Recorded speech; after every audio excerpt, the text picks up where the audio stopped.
जब तक भगवत प्रेमी महात्मा का संग नहीं होगा तब तक तन और मन की जो जलन है, जो दुख है, जो राग है, जो मोह है, वो मिट नहीं सकता। ये पक्की बात है। ये बड़ी सूक्ष्मता से देखा गया कि बड़ी कठोर साधना करने पर भी अहम सुरक्षित रहा।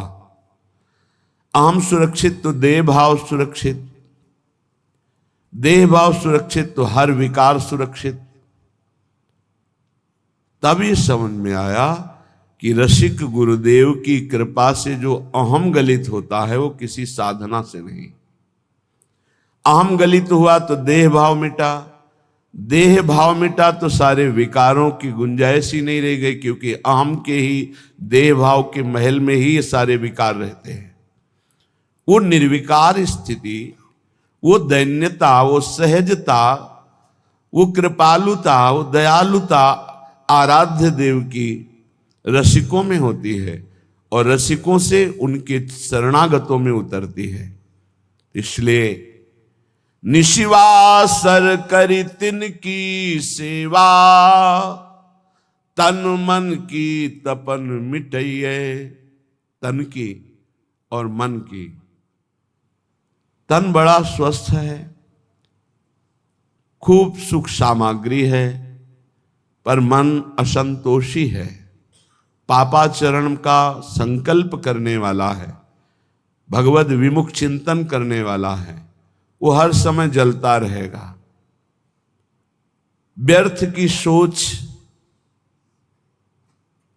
समय को नष्ट करना, संकल्प विकल्प करके गंदी बातों का चिंतन करना, मानो दुख का बीज बोना है। अब मन या तो प्रभु में लगेगा या जगत में लगेगा, जगत में लगेगा तो भोगों में लगेगा, भोगों में लगेगा तो पाप बुद्धि होगी, पाप बुद्धि होगी तो दुर्गति, दुख, विपत्ति, संकट, एक क्रम है। हमारा मन प्रभु में लगा हो और तन में गलित कुष्ठ हो, कीड़ा पड़ गए हो, तो भी कोई फर्क नहीं पड़ता। मान लीजिए, अभी मान लीजिए आपका शरीर स्वस्थ है तो मन को प्रभु में लगाने का अवसर है। आप बहुत कृपा पात्र हैं प्रियालाल के, उनकी कृपा को ठुकराइए नहीं। यदि आपका शरीर स्वस्थ है तो आप सोचिए, आप आसन में बैठकर बहुत अनुष्ठान पूर्वक मंत्र जप सकते हैं। आप एक आसन में बैठकर पूरी चतुरासी जी का गान कर सकते हैं।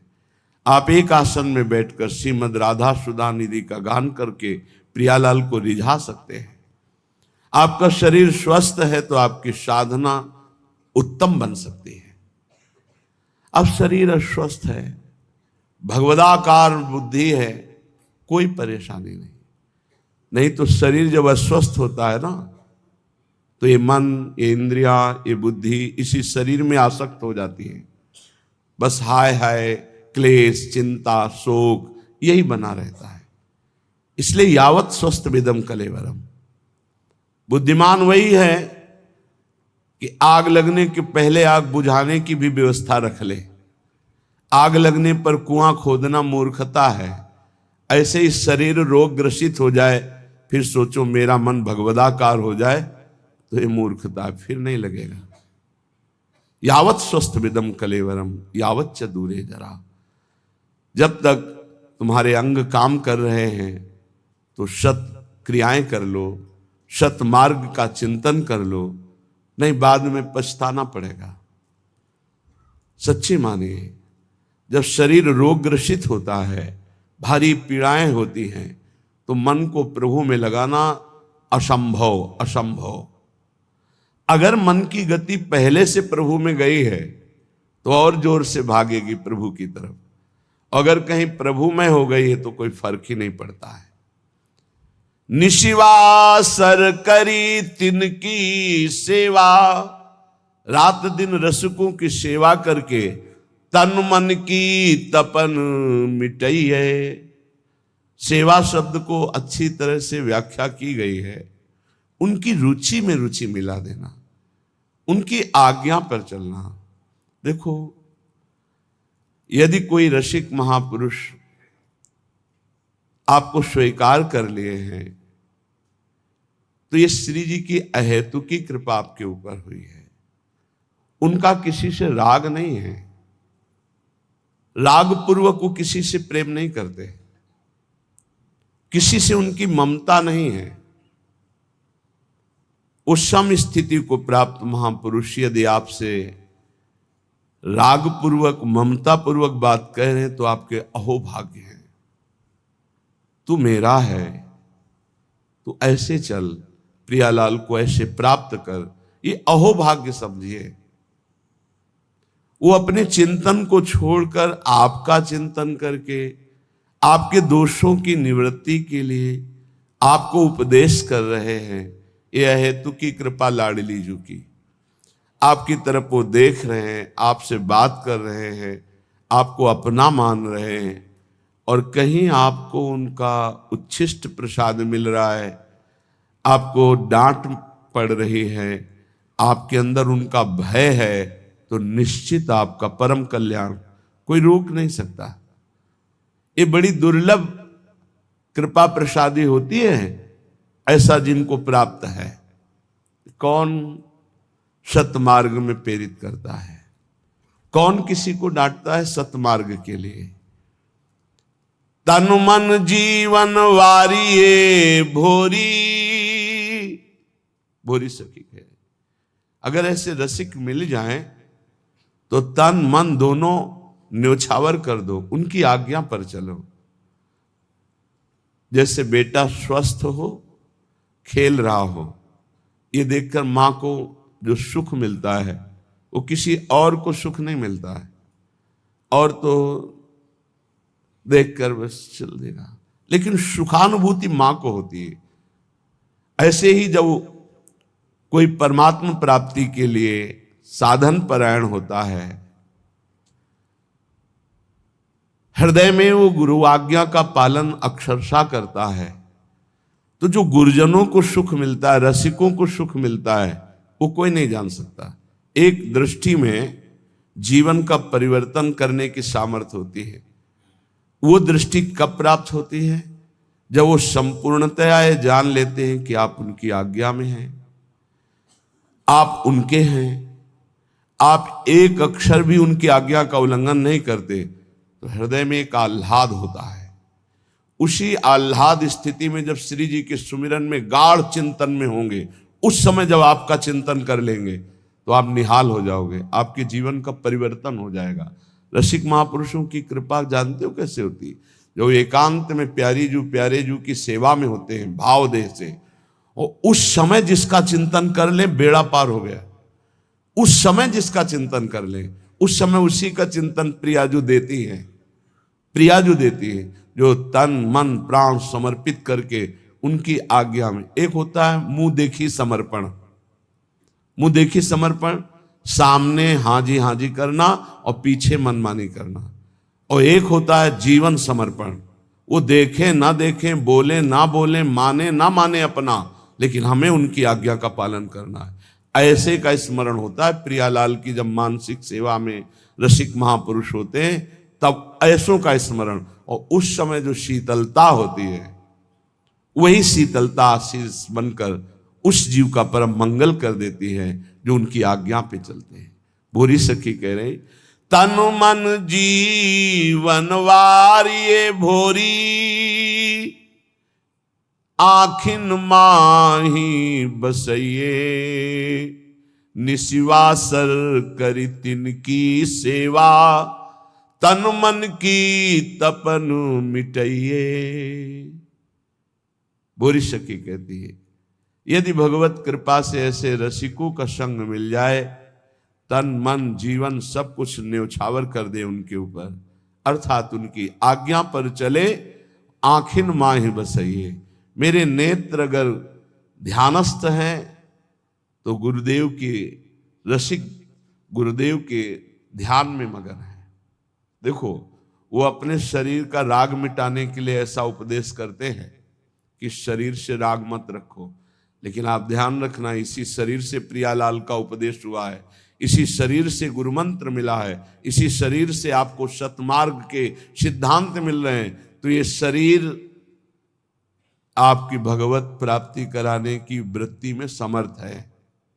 ध्यान मूलम गुरु मूर्ति, ना कि गुरु तत्व। एक बात हम ही कहते हैं और एक बात यही है, ध्यान मूलम गुरु तत्वम नहीं, गुरु मूर्ति। बड़ा चमत्कार है। अगर स्नान करते समय गुरु चरणों का ध्यान करके ऐसे जल डाला जाए तो संपूर्ण तीर्थों के अवगाहन का उसे बिना प्रयास के फल मिल जाता है। घर से चरण निकालते ही गुरुदेव के चरणों का ध्यान करके निकलो, कोई विघ्न छू जाए तो हमें बता देना। गुरुदेव के चरणों का ध्यान किया, गुरुदेव के चरणों का प्रणाम किया और चल पड़े अपने ऑफिस, अपने कार्य के लिए या जिस हेतु से। कोई विघ्न आपको नहीं, सारे विघ्नों का नाश इनके चरणों के स्मरण मात्र से हो जाता है। आप गुरु मंत्र जप रहे हैं, गुरु को सानिध्य में ले आइए भाव से। हमारे गुरुदेव उच्च आसन पर बैठे हैं, मैं उनके चरणों में बैठा हुआ, अगर ऐसा भाव न बने तो छवि रख लीजिए, एक रुमाल बिछा ली, गुरु की छवि विराजमान कर ली। गुरु के सानिध्य में जो जप होता है अनंत कोटि गुना बढ़कर होता है। जैसे वर्णन है कि घर में जो जप होता है उसे कई गुना 10 गुना बढ़कर के गौशाला में, फिर उससे बढ़कर प्रयागराज तीर्थ में, ऐसे ऐसे वर्णन है। लेकिन गुरु के सानिध्य में अनंत गुना जप का फल होता है। रसिक गुरुदेव को भोरी सखी कह रहे, आखिन माहि बसइये, ध्यान मूलम गुरु मूर्ति, पूजा मूलम गुरु पदम, मंत्र मूलम गुरु वाक्यम, मोक्ष मूलम गुरु कृपा। गुरु कृपा मोक्ष मूलम, संसार से मुक्त होने के लिए मूल क्या है? गुरु कृपा है। तो रसिक संग बिनु प्रेम न होई, बिना रसिकों के संग के श्री प्रियालाल से प्रेम नहीं होता। बड़े सौभाग्य हैं जब श्री जी कृपा करती हैं तो अपने नाम रूप लीला धाम की स्थापना करने वाले रसिकों का संग प्रदान करती है। अनादौ संसारे कति नरक भोगा न विहिता, कियंतो ब्रह्मेन्द्राद्यतुल सुख भोगाश्च न कृता, तदास्मिन्नेकस्मिन् वपुषि सुख दुखे न गणयन्, सदैव श्री वृंदावन मखिल सारम भज सखे। हे सखे, हे मित्र, ये जो मैं तुम्हें बात कह रहा हूं इसे ध्यान से सुनना। तुम अज्ञानी हो इसलिए नहीं जान पा रहे।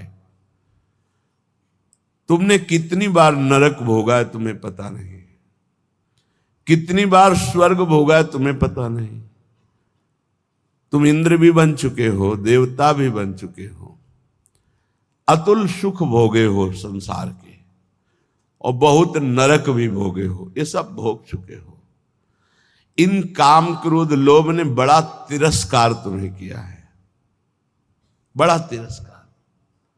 अंदर से देखो, जो काम के गुलाम हैं, अंदर से देखो कैसा ये नचनी नाच नचाता है, कैसा ये तिरस्कार करता है, पागल श्वान की भांति घुमाता है। गोस्वामी तुलसीदास जी ने लिखा है, पद सिर त्राण बजे, जूते पड़ते हैं सिर पे, फिर भी इसको समझ में नहीं आता। ये काम क्रोध लोभ मोह मद मत्सर ये दुर्गति किए हुए जीव की है, फिर भी इसको समझ में नहीं आता। सिर पद त्राण बजे, हरिजु मेरो मन हठ न तजे। इन भोगों ने कितना तुम्हारा अपमान किया, तो स्वतंत्र विनाशी, कितना परास्त हो गया। कामी पुरुष चरणों में झुकता है सिर्फ काम संयोग के लिए, कसम खाता है कि आपके सिवा मैं किसी से, क्या क्या दैन्यता, अगर ऐसी दैन्यता गुरुदेव से कर देता तो परब्रह्म की प्राप्ति हो जाती। आप बोलो, आप कहो तो अभी प्राण त्याग दे, आप बोलो अभी प्राण त्याग दें, त्याग देते हैं। क्या क्या इस काम ने नचनी नाच नचा रखा है त्रिभुवन में। श्रीपाद कह रहे बहुत धैर्य पूर्वक, हे सखे, हे प्रिय मित्र, तुम्हें नहीं दिखाई दे रहा, मुझे दिखाई दे रहा है, क्योंकि त्रिकालज्ञ है, तीनों कालों का ज्ञान है। कह रहे तुमने कितने नरक